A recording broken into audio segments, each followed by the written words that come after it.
everyone. Welcome to this wealthmanagement.com Fast Chat. I'm Shannon Rossick. I'm joined by Frederick Blue, Managing Director of New Business Development at Wells Fargo. Thank you so much for joining me.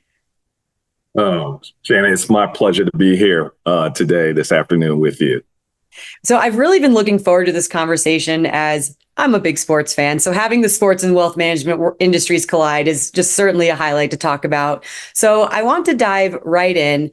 Talk to me a little bit about Wells's decision to focus specifically on the sports industry. Yeah, great question. We've historically had advisors who worked in the sports and entertainment segments for a number of years. One of the things that we wanted to do about a year ago is, hey, let's provide a support structure around this effort and focus on these specialty markets for the advisors. And from there, build out tools that will be relevant to them and help them grow in this particular segment. So that was really the driving force behind establishing our sports and entertainment program at Wells Fargo. And in your mind, what will be the keys to qualifying the sports and entertainment program as a success?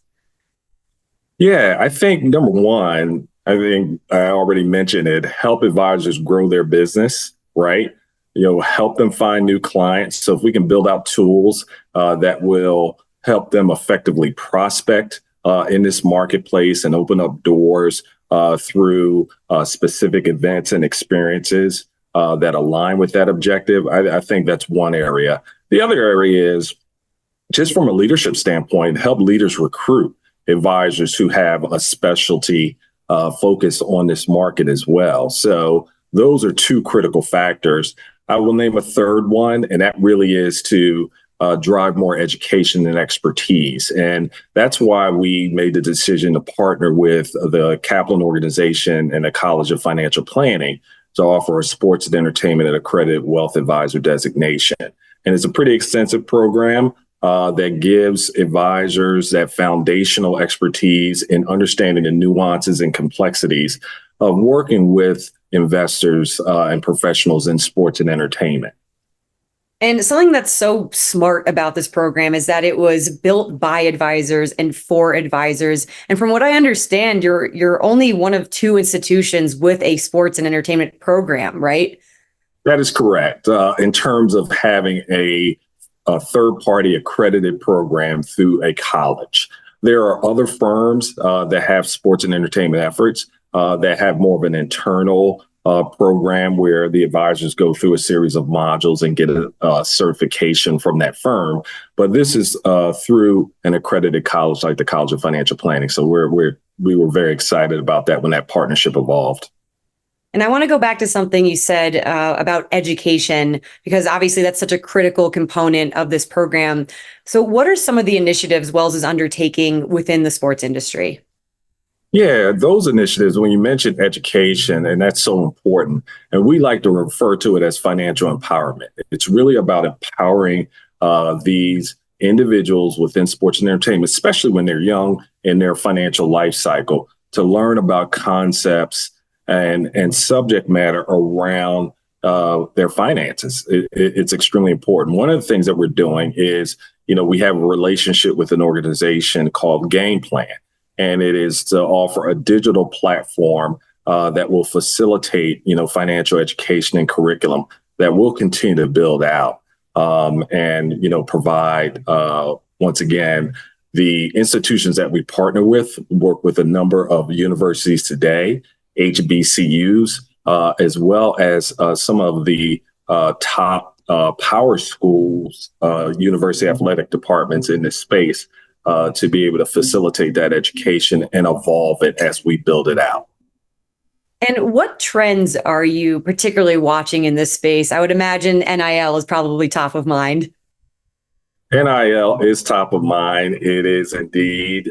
You're starting to see kind of more activity in the transfer portal associated with athletes because they're able to get a better deal at a particular institution. We see disparities across institutions. The larger the institution, the more money that these universities can pay their athletes for name, image, and likeness. And we also start to see more private collectives start to evolve in the space as well. So those collectives are just basically, they're companies set up to fund and source NIL opportunities for athletes, and is typically alumni that are behind these efforts because they want their schools to stay competitive.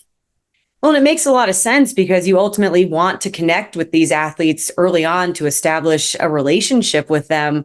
So, curious if you can give any advice to advisors who are really just looking to get into this space and ultimately establish these relationships early so they can grow them, because there is such a need for financial planning and wealth management within this particular sector.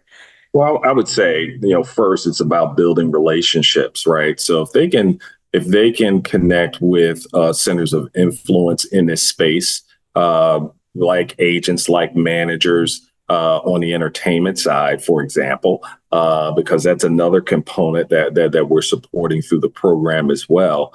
It would make a lot of sense. The sports and entertainment and accredited wealth advisor will be a logical first step, in my opinion, because once again, it's going to give you that foundation, that expertise, that designation. Provides a lot of street cred, as we refer to it, and it allows advisors to also leverage that on any business or marketing collateral as well once they obtain the designation. So it'll help them market and brand themselves as an expert in these segments. And it's very clear that Wells has a pulse on this industry and can really facilitate these particular relationships. But I'm curious, from an investment perspective, I would imagine you're also probably following the expansion of sports leagues and things around team valuations and kind of the other shifting dynamics that are happening in the sports industry. For example, soccer has exploded here in the States, and vice versa. We're pushing football on them. So I would imagine that creates an opportunity as well. Yeah, you see the globalization of sports as a trend, right? So you see the NBA and the NFL and even MLB really looking to advance the game overseas. And then, as you mentioned, soccer, Major League Soccer, we have a number of teams in some of the larger cities, one here in Charlotte. And I can tell you the Charlotte FC is a big party, at a game. So it's very entertaining.